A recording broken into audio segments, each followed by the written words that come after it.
Hello students, आज हमारी snapshot की जो बुक है स्नैपशॉट, उसका जो फर्स्ट लेसन है the summer of the beautiful white horse, जिसके राइटर हैं विलियम सरोया। तो इसके बारे में आज हम पढ़ेंगे इस लेसन को, जिसमें दो गरीब लड़कों के बारे में बताया गया है कि वो दोनों गरीब लड़के किस प्रकार घुड़सवारी के शौकीन थे और राइटर का जो कज़न है वो किस प्रकार घोड़ा चुराता है अपनी घुड़सवारी के लिए।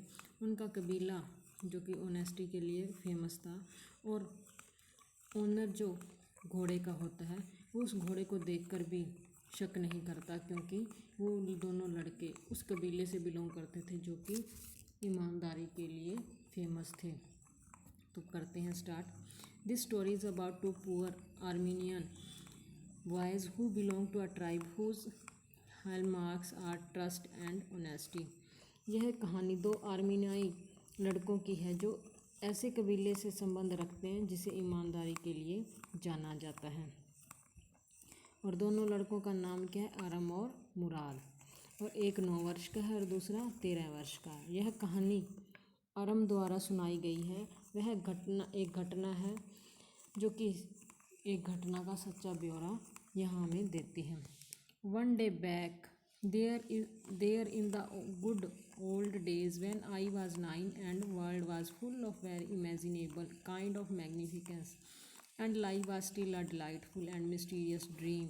My cousin Murad, who was considered crazy by everybody who knew him except me, came to my house at 4 in the morning and woke me up tapping on the window of my room. अब वो क्या बताता है? आरम अपनी कहानी सुनाते हुए यह शुरू करता है कि यह उन अच्छे दिनों की बात है जब उसकी आयु कितनी थी? 9 वर्ष थी और उसे संसार खुशियों से भरा हुआ प्रतीत होता था। मुराद नाम का उसका जो एक कज़न था, चचेरा भाई था, जो कि कोई भी मुराद को जानता था और उसे क्या कह सकता था? कंसीडर्ड क्रेजी, कि पागल समझता था। परंतु अरम ऐसा नहीं समझता था। एक दिन क्या होता है कि 4 in the morning, कि सुबह के 4 बजे वो मुराद आरम के घर आया और खिड़की पर उसने खटखटाया उसके कमरे की। आरम ही सैड, उसने क्या कहा कि Aram, I jumped out of bed and looked out of the window. मैं खड़ा हो गया और खिड़की की तरफ देखा। I couldn't believe what I saw, मुझे अपनी आंखों पर विश्वास नहीं हुआ कि जो कुछ मैंने वहाँ देखा। इट वाजंट मॉर्निंग येट, अभी पूरी सुबह नहीं हुई थी, काफ़ी रोशनी इतनी नहीं थी। But it was summer and with daybreak not many minutes around the corner of the world it was light enough for me to know I wasn't dreaming. अब वो क्या कहता है कि इतनी सुबह नहीं हुई थी पर गर्मियों का समय था, पर इतनी रोशनी थी कि मैं यह जानता था कि मैं कोई सपना नहीं देख रहा था, कि कुछ ही मिनटों में डे ब्रेक, दिन साफ होने वाला था।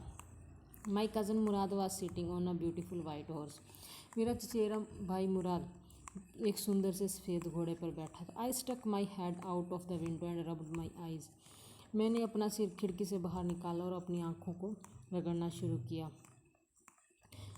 Yes, he said in Armenian, it is a horse, you are not dreaming, make it quick if you want to ride. अब उसने कहा आर्मीनाई भाषा में कि हाँ, यह घोड़ा है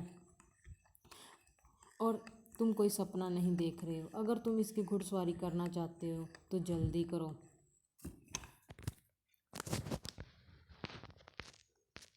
I knew my cousin Murad enjoyed being alive more than anybody else who had ever fallen into the world by mistake, but this was more than even I could believe। मैं ये बात भी जानता था कि मुराद enjoyed being alive more than, कि मुराद को मौज मस्ती करना बहुत अच्छा लगता है। Everybody else who had fallen, हर कोई ये जानता था कि वो इस कबीले में गलती से शायद पैदा हो गया। जहाँ तक मैं जानता था कि वो ऐसी गलती नहीं कर सकता था, कि वो चोरी नहीं कर सकता था, जिस पे मुझे विश्वास करना बड़ा मुश्किल हो रहा था। In the first place my earliest memories had been memories of horses, and my first longings had been longings to ride. पहली बात तो कि जहाँ तक मेरी भी शानदार यादें थी उसमें क्या थी कि घोड़ा मुझे अच्छा लगता था, घोड़े अच्छे लगते थे। दूसरी सबसे लंबी मेरी इच्छा थी, जो गहरी इच्छा थी कि उसकी घुड़सवारी करना। This was the wonderful part. और यह एक अद्भुत दृश्य था। In the second place we were poor. और दूसरी बात क्या थी कि हम बहुत गरीब थे। This was the part that wouldn't permit me to believe what I सा।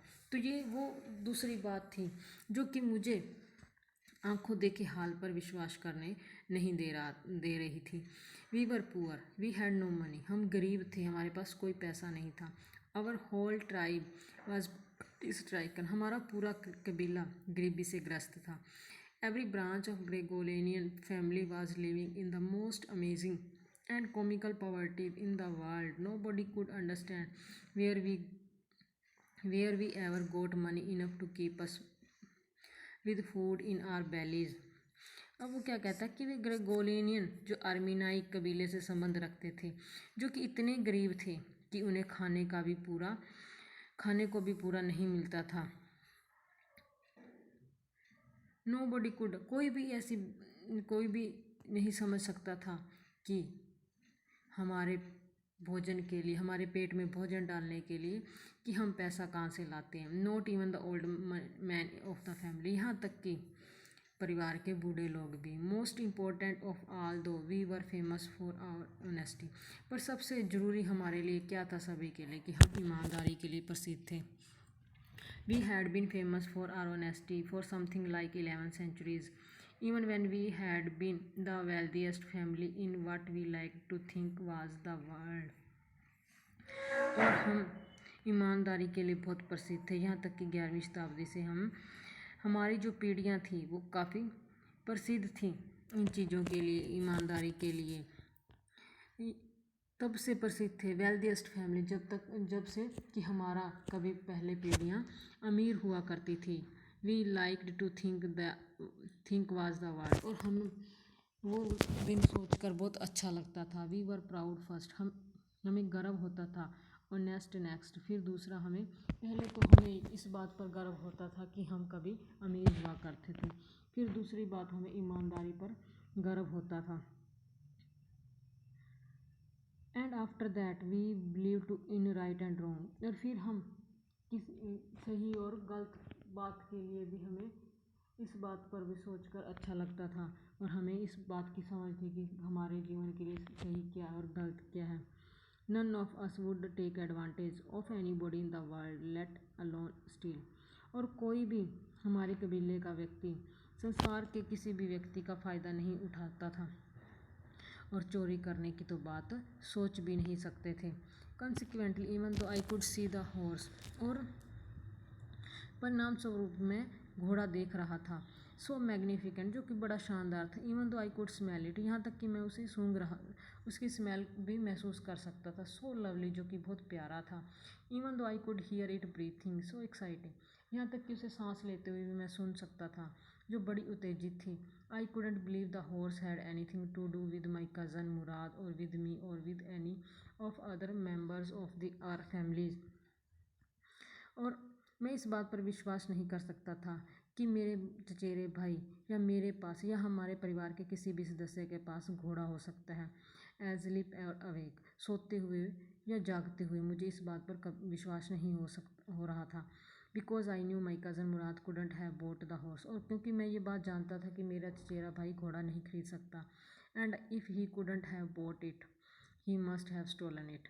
अगर उसने घोड़ा नहीं खरीदा तो अवश्य ही उसने चुराया होगा। And I refuse to believe he had stolen it. और इस बात पर विश्वास करना मुझे इनकार सा लग रहा था कि उसने घोड़ा चुराया होगा। No member of the Garoghlanian family could be a thief. Garoghlanian परिवार का कोई भी सदस्य चोर नहीं हो सकता। I stared first at my cousin and then at the horse. There was a pure stillness and humor in each of them, which on the one hand delighted me and on the other frightened me. मैं एक एक करके पहले तो मेरे चचेरे भाई को, फिर मैं घोड़े को देख रहा था, घूर रहा था। बहुत पवित्र सी शांति और एक ह्यूमर मजाक सा भी लग रहा था। एक तरफ से तो मुझे बहुत खुशी हो रही थी घोड़े को देखकर कि घुड़सवारी करने का मौका मिलेगा, पर दूसरी ओर मुझे ये बात सोचकर डर लग रहा था कि ये घोड़ा चुराया हुआ होगा। Mourad, I said, where did you steal this horse? मैंने उससे पूछा कि तुमने ये घोड़ा कहाँ से चुराया? Leap out of the window, he said, if you want to ride. उसने मुझे कहा कि अगर तुम घुड़सवारी करना चाहते हो तो खिड़की से कूद आओ। It was true then he had stolen the horse. यह बात सच थी कि उसने घोड़ा चुराया था। There was no question about it. इस पर कोई सवाल नहीं था कि उसने घोड़ा नहीं चुराया। He had come to invite me to ride और नॉट एज आई चूज। वो मुझे आमंत्रित करने आया था कि मैं घुड़सवारी करना चाहूँ तो कर सकता हूँ या नहीं, वो मुझ पर निर्भर था। Well, it seemed to me stealing a horse for a ride was not the same thing as stealing something else such as money. अब ऐसा प्रतीत मुझे हो रहा था कि घोड़े को एक घुड़सवारी के लिए चुराना वैसी बात नहीं थी जैसा कि हम कोई भी वस्तु चुरा कर उससे पैसा कमाते हैं या उसे बेचकर पैसा लेते हैं। For all I knew may be it wasn't stealing at all. और जहाँ तक मैं जानता था कि ये पूरी तरह चोरी नहीं हो सकती। If you were crazy about horses the way my cousin Mourad and I were. और अगर आप मेरे कज़न मुराद और मेरी तरह घोड़ों के काफ़ी शौकीन हो, इट वाजंट स्टीलिंग, तो तब ये चोरी नहीं हो सकती। It wouldn't become stealing until we offer to sell the horse. ये तब तक चोरी नहीं मानी जाएगी जब तक हम इसे बेचते नहीं। Which of course I knew we would never do. जहाँ तक मैं जानता था कि हम कभी भी ऐसा नहीं करेंगे। तो बच्चों, आगे का लेसन हम कल करेंगे। आई होप कि आपको अच्छी तरह समझ आ चुका होगा।